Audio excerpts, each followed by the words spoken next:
देंगे कि जितने काशी में निवास करने वाले हैं ये कोई साधारण नहीं है। इन्होंने ना जाने कितने जन्म तक भगवान का भजन करा है, तब जब इनको काशी का निवास मिला।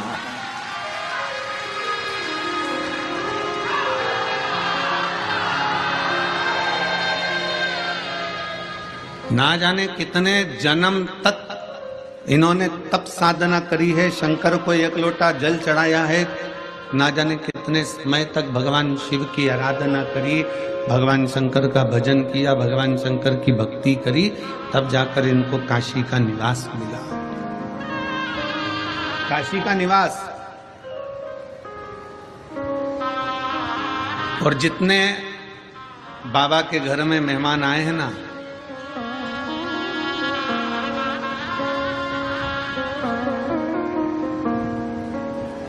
और देखो कथा हो रही है सतुआ बाबा के गौशाला में, बहुत अच्छे से समझ लेना हो।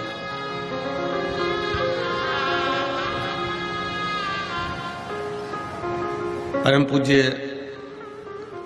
1008 महामंडलेश्वर श्री संतोष दास जी महाराज जी के दादा गुरु सतुआ बाबा जी।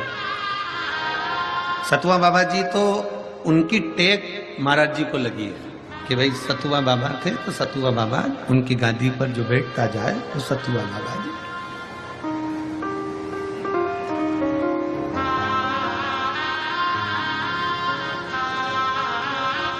महाराज जी जब हम चित्रकूट परिक्रमा कर रहे थे तो परिक्रमा में राम जी के मंदिर तक पहुंचे तो वहां पूछा, इतना सारा लोग, इतना सारा शिव भक्त काशी में आएगा और इतने सारे लाखों में शिव भक्त आएंगे और कथा हो रही है, तो इतने भक्तों का प्रसाद व्यवस्था कैसे हो?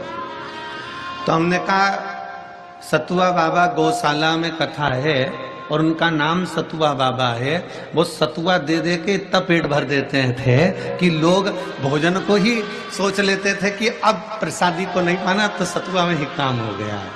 तो ये तो माँ अन्नपूर्णा सामने विराज रही है विश्वनाथ जी के नजदीक में। और जब इस पवित्र धरा पर विश्वनाथ की भूमि पर अगर कोई आता है तो जरा विचार करना, विश्व में पूरे ब्रह्मांड में मेरा भोलेनाथ किसी को भूखा नहीं सोने देता, तो विश्वनाथ की धरा पर कौन भूखा सोएगा? विश्वनाथ की भूमि पर कौन भूखा सोएगा? कौन भूखा सोएगा?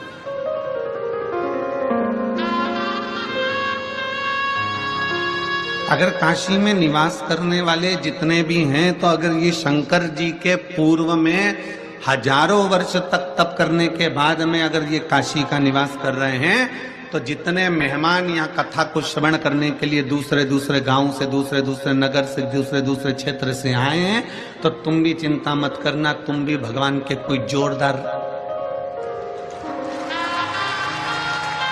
रिश्तेदार रहे होगे, कोई संबंध तुम्हारा भी भोलेनाथ जी से रहा होगा।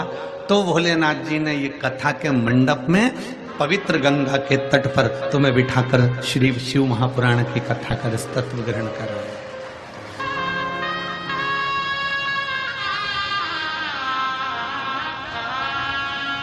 बोल बम का नारा है,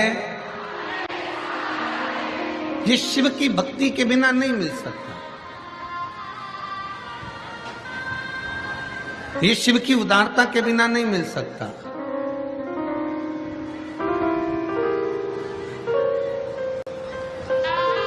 आवाज नहीं जा रहा है, उधर आवाज नहीं है। ये भगवान शंकर की भक्ति के बिना नहीं हो सकता।